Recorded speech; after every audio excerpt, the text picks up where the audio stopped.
ഞാൻ അനിത ജലീൽ, ജെറി മഷ്റൂമിൻ്റെ പ്രൊപ്പറേറ്ററാണ്. ഇപ്പോൾ എല്ലാവരും എന്നോട് ചോദിക്കുന്നതാണ് ഈ കൂൺ കൃഷി എങ്ങനെയാണ് ചെയ്യുന്നത്. അറക്കപ്പൊടി മേടിച്ച് വെച്ചിട്ടുണ്ട്, അതെങ്ങനെയാണ് പ്രിപ്പയർ ചെയ്യുന്നത്. അങ്ങനെ ഓരോ ദിവസം കുറേ കോളുകളാണ് വരുന്നത്. അപ്പോൾ ഓരോരുത്തർക്കും എക്സ്പ്ലെയിൻ ചെയ്ത് കൊടുക്കാനുള്ളൊരു സമയം നമുക്കില്ല, നമ്മളും തിരക്കി തന്നെയാണല്ലോ. അപ്പോൾ ഞാൻ വിചാരിച്ചു എന്നാൽ കുറച്ച് പോർഷനായിട്ട് എക്സ്പ്ലെയിൻ ചെയ്ത് തരാമെന്ന് വിചാരിക്കുന്നു. അപ്പോൾ കേൾക്കുന്നവർക്കും പഠിക്കാനുള്ളവർക്കും എളുപ്പമാണ്, എനിക്കും കുറച്ച് എളുപ്പമായിട്ട് വരും. അതുകൊണ്ടാണ് ഞാൻ കുറച്ച് കാര്യങ്ങൾ പഠിപ്പിച്ചു തരാം. ഞാൻ ഉദ്ദേശിക്കുന്നത് ഒരു കംപ്ലീറ്റ് ട്രെയിനിങ് ആണ്. അപ്പോൾ കൂൺ കൃഷിക്ക് ഏറ്റവും നമുക്ക് ആവശ്യം,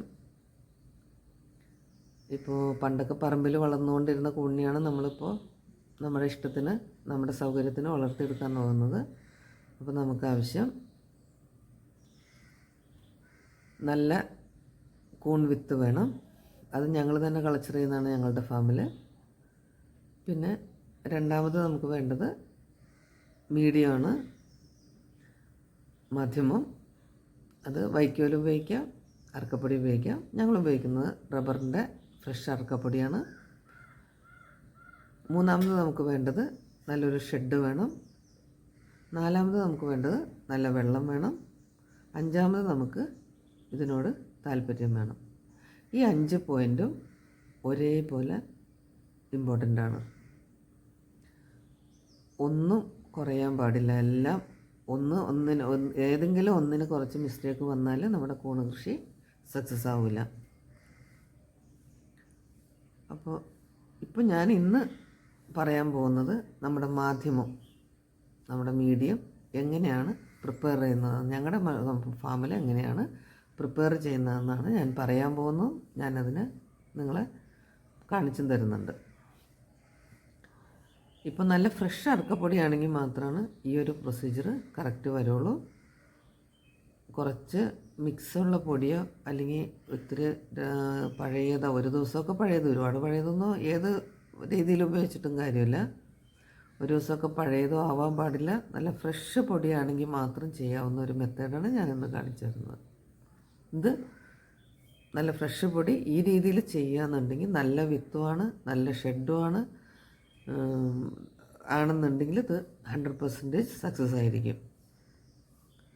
ഇതിനു വേണ്ടി നമ്മൾ ചെയ്യേണ്ടത് ഒരു 10 കിലോ അറക്കപ്പൊടി, ഫ്രഷ് അറക്കപ്പൊടിക്ക് റബ്ബറിൻ്റെ തന്നെ ആയിരിക്കണം, വേറെ അറക്കപ്പൊടികളാവാൻ പാടില്ല.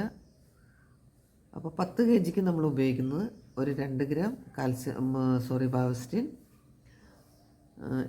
250 ഗ്രാം കാൽസ്യം കാർബണേറ്റ്, ഒരു 7 ഗ്രാം ബ്ലീച്ചിങ് പൗഡർ, 4 ലിറ്റർ വെള്ളം. ഇത്രയും കാര്യങ്ങളാണ് നമ്മൾ 10 കിലോയ്ക്ക് ഉപയോഗിക്കുന്നത്. അപ്പോൾ ഞങ്ങളൊരു 40 കിലോൻ്റെ ചാക്കാന് വേണ്ടിയിട്ട് ഒരുമിച്ചാണ് പ്രിപ്പയർ ചെയ്യുന്നതെങ്കിൽ അപ്പോൾ നമ്മൾ എടുക്കേണ്ടത് 40 കിലോയുടെ അറക്കപ്പൊടിക്ക് വേണ്ടിയിട്ട് 16 ലിറ്റർ വെള്ളം, 1 kilo calcium carbonate, 8 gram Bavistin,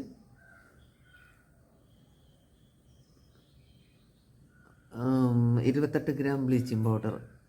ഇത്രയും നമ്മളൊരു ബക്കറ്റിലേക്ക് എടുത്ത് എല്ലാം കൂടി നന്നായിട്ട് മിക്സ് ചെയ്യണം. എന്നിട്ട് ഞങ്ങൾ പെണ്ണുങ്ങളാണ് മിക്സ് ചെയ്യുന്നത്, അതുകൊണ്ട് തന്നെ നമുക്ക് ഒരുമിച്ചിട്ട് മിക്സ് ചെയ്യാൻ ബുദ്ധിമുട്ടായതുകൊണ്ട് ഞങ്ങൾ 5 കിലോ അറക്കപ്പൊടി എടുത്തിട്ട് ഈ മിക്സ് ചെയ്ത് വച്ചിരിക്കുന്ന വെള്ളത്തിൽ നിന്ന് ഒരു 2 ലിറ്റർ വെള്ളം എടുത്തിട്ട് ഈ 5 കിലോ നന്നായിട്ട് മിക്സ് ചെയ്യണം. എല്ലായിടത്തും നമ്മുടെ കൈ പോയി നല്ല പോലെ മിക്സ് ചെയ്ത് നമ്മൾ ഓരോ പ്ലാസ്റ്റിക് കണ്ടെയ്നറിലിട്ട് എയർ ടൈറ്റായിട്ട് അടച്ച് വെച്ച് 24 മണിക്കൂർ കഴിയുമ്പോൾ ബെഡ് പ്രിപ്പയറാണ് ചെയ്യുന്നത്. ഇപ്പോൾ ഞാനതാണ് കാണിക്കാൻ പോകുന്നത്. ഇപ്പോൾ നിങ്ങൾക്ക് കാണാം, അത് ഞങ്ങൾ എടുത്തിരിക്കുന്ന ഒരു പാത്രത്തിൽ, വലിയ പാത്രത്തിൽ എടുത്തിരിക്കുന്ന കാൽസ്യം കാർബണേറ്റ്, ചെറിയ പാത്രങ്ങളിൽ ബാവസ്റ്റിനും ഒരെണ്ണത്തിൽ ബ്ലീച്ചിങ് പൗഡറാണ് എടുത്തിരിക്കുന്നത്. ഓരോ പാത്രത്തിൽ എടുത്ത് വെച്ചിരിക്കുന്ന 5 കിലോ അറക്കപ്പൊടി വീതമാണ്.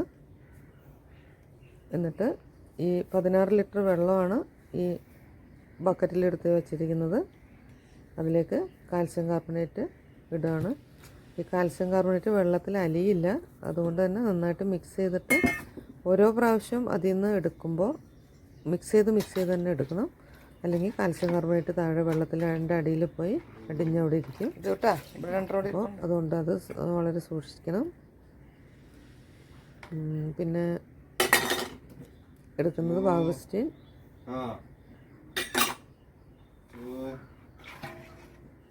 ബ്ലീച്ചിങ് പൗഡർ, ഇതെല്ലാം മിക്സ് ചെയ്ത്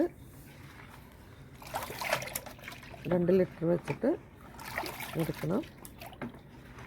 ഈ കാൽസ്യം കാർബണേറ്റ് മിക്സ് ചെയ്യുമ്പോൾ ഇത്തിരി വെള്ളത്തിനൊക്കെ എന്തെങ്കിലും ഇത്തിരി പ്രശ്നങ്ങളൊക്കെ ഉണ്ടെന്നുണ്ടെങ്കിൽ അത് സോൾവായി കിട്ടും. പിന്നെ അർക്കപ്പൊടിയിലും ചെറിയ പ്രശ്നങ്ങളൊക്കെ മാറിക്കിട്ടും. പെട്ടെന്ന് മൈസീലിയം സ്പ്രെഡ് ആവും. പിന്നെ pH കൺട്രോൾ ആവും. പിന്നെ കൂണിലും കാൽസ്യത്തിൻ്റെ അംശം കൂടുമെന്നാണ് പറയുന്നത്. അപ്പോൾ ഇത് ഞങ്ങളുടെ ഒരളവ് മാത്രമാണ്. 2 ലിറ്റർ വെള്ളമാണത്. അതിലേക്ക് എടുത്തിട്ട് മിക്സ് ചെയ്യുന്നതാണ് കാണുന്നത്.